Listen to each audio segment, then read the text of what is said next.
าพและเสียงที่ได้เห็นและได้ยินทุกครั้งเมื่อหิมะ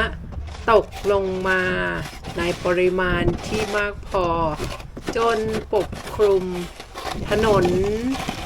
และลานจอดรถหน้าบ้านนะจ๊ะใครที่ไม่มีประสบการณ์แบบนี้นะ